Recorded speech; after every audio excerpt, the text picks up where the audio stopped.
Alright, so I've done a video for Zariman, I've done video for Doviri, I think I should do one for 1999.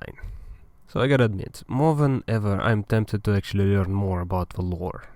But it's not there yet. The storytelling still sucks. Reading about what's supposed to be happening and playing through the quests are entirely separate things. It just doesn't live the story very well. But there were moments I thought were brilliant. So for me, there are 3 highlights to this update. First and foremost, Eleanor, Nick's protoframe. I've liked her from the teasers, and I like her in the game proper. A broody, a bit snarky, and all around lovable woman with issues.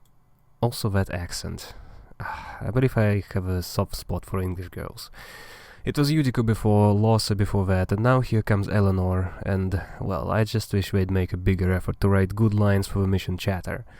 In the story, she battles her demons, and it was the definite highlight which I can actually recall. Second is the tile set. The Warframe is focused on the futuristic hellscapes, spaceships, overgrown wilderness, and infestation galore. Also whatever Duvir is. Fairy tale land, I don't know what to call it.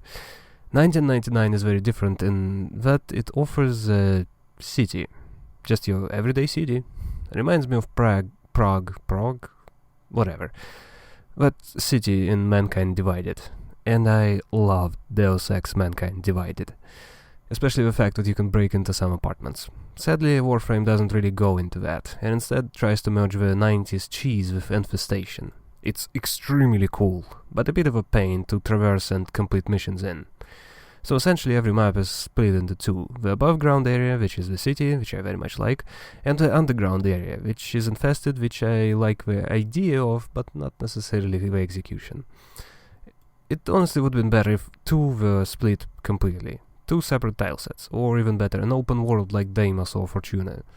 I'd love to explore the city, but instead it's the Zariman style of things, where it's randomly generated, but there's a hub which connects to it. Not a big fan of that either. But I can imagine how much more work it is. Still, the ideas here are great, so I love that. The third highlight for me is the little interaction close to the end of the main quest. The characters bicker and one of them threatens to leave, instead of arguing or making some stupid power of friendship speech. Arthur says to head into the mountains. Better chance to escape what's gonna go down.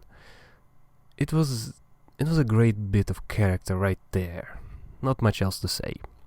So there are other things, but like the actual story, the eternalism, the paradox, and the parallel worlds, and I have said it before and I will say it again, Warframe sucks at delivering its own story. So I don't care about that and I cannot comment. I'm all about the gameplay in this game. So instead, other things. The Syndicate grind is okay.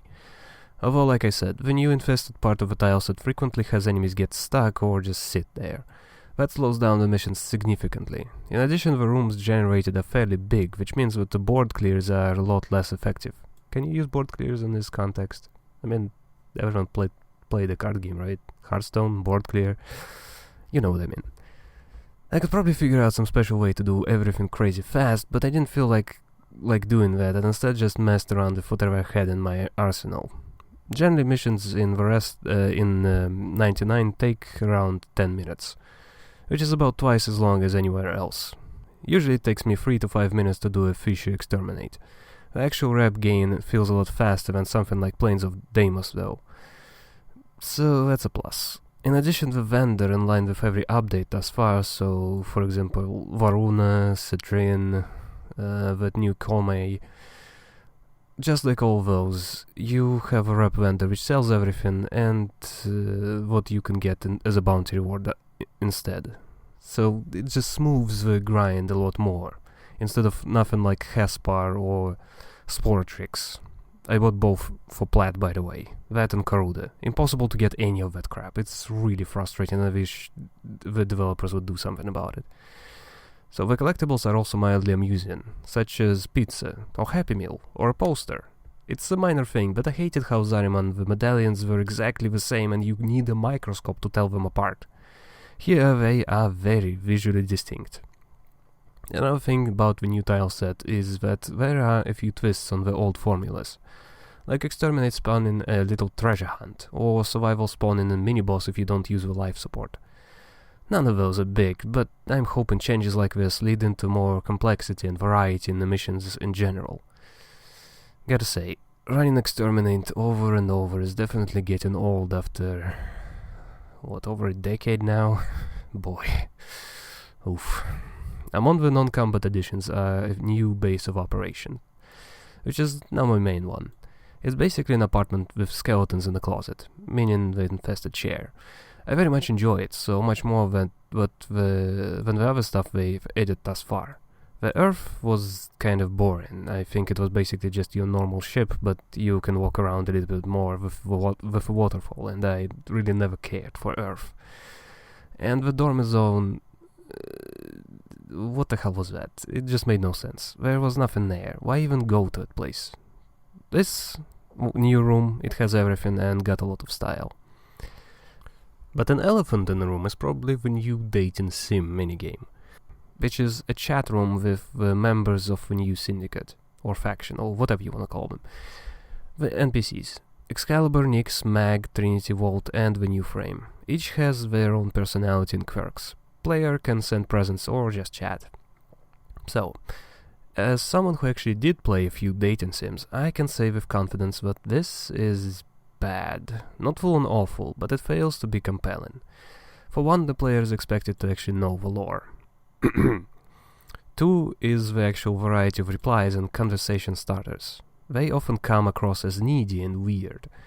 Neutral replies flat out do not appear, and there are often times when it's a choice between basically saying something mean and keeping the conversation going. The choice is obvious. The writing for what the hex says is fine, but for the player it needs a lot more time and effort spent. And also there are often times when the conversation seems to be going fine, but suddenly cuts out. Maybe I just pick a wrong thing, but the whole system feels underbaked. It's clearly another bell to pair with a whistle, which is why there is a cooldown. Even only one chat per day. I guess that explains the neediness. I just wanted more rap with you guys. Talk to me, come, please. Yeah, that's what it feels like. But yeah, it is actually the reason why I cared about the characters a lot more. Because they get to actually say something that isn't screaming at me about life support, dimensional orbs, or some other crap. It was them talking about their lives, which is infinitely more compelling than anything what the Warframe did thus far. Oh, and there's a Contra knockoff in the game now, so that's cool. Anyway, overall I feel like 1999 update was unfinished. It's not like there are giant loose ends everywhere, but it's as if it didn't have those last few bits of polish. Smoothing out the tile set, making the bike actually behave like a bike. Oh, and there's a bike now. It's actually not useless and can do decent damage at the start of a mission. It's pretty cool. Anyway, if there was more time to polish everything, I feel like this update would have been a lot stronger. But instead, after years of hype, or what felt like years, it felt okay. By the way, when did that little teaser appear? With Arthur, Mr. Excalibur, in the subway shooting infested. Felt so long ago. Then there was a long delay before Albrecht appeared in a slightly longer teaser. And then it actually became a playable demo. Even before that, there was definitely Arthur around. It was truly a long time coming. The Duviri in comparison felt instant. From teaser to playable was so quick. Oh well. Maybe I just need to stop looking at any teasers and take everything at face value.